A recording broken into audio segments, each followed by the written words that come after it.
As a parent, you're supposed to do everything to protect your child. And the fact that I was not there to protect him, that breaks my heart. She's angry, too, about what her son claims his fourth grade teacher at Crosby Elementary did last Wednesday after lunch. Went to another teacher's room to get some tape.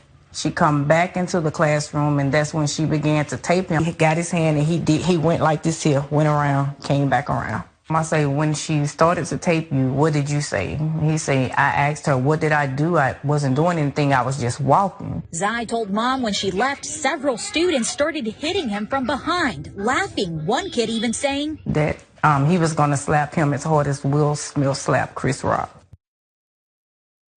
That's what's going on in this school with this 10-year-old child.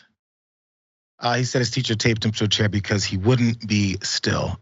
He's in fourth grade, and he's also has dwarfism, and he suffers from migraines. And in fact, when he said his head began to hurt as he was sitting in that chair, restrained like that, a 10-year-old kid, because that works.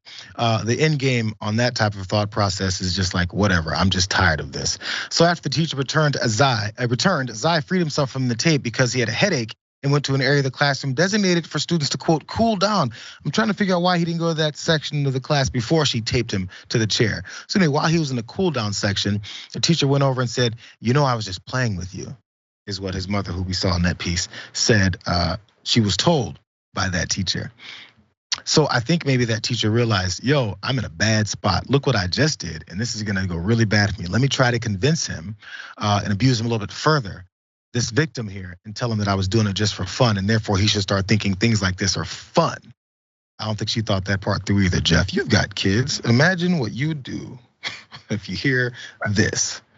Well, yeah, not only do I have kids, but yeah, I have a fourth grader, and I believe this child who was the victim of abuse is a fourth grader. I have no idea what I would do in this situation because, look, believe it or not, my fourth grader is a class clown like I was. And so instead of what that child was doing, which the punishment did not fit whatever perceived crime he did, I would imagine a teacher would say or contact me and say, well, your child was talking too much, so I did X, Y, or Z, whatever that is. And if it was too punitive, yeah, we would definitely have a problem. There's no way anything should have led to him being taped to his chair.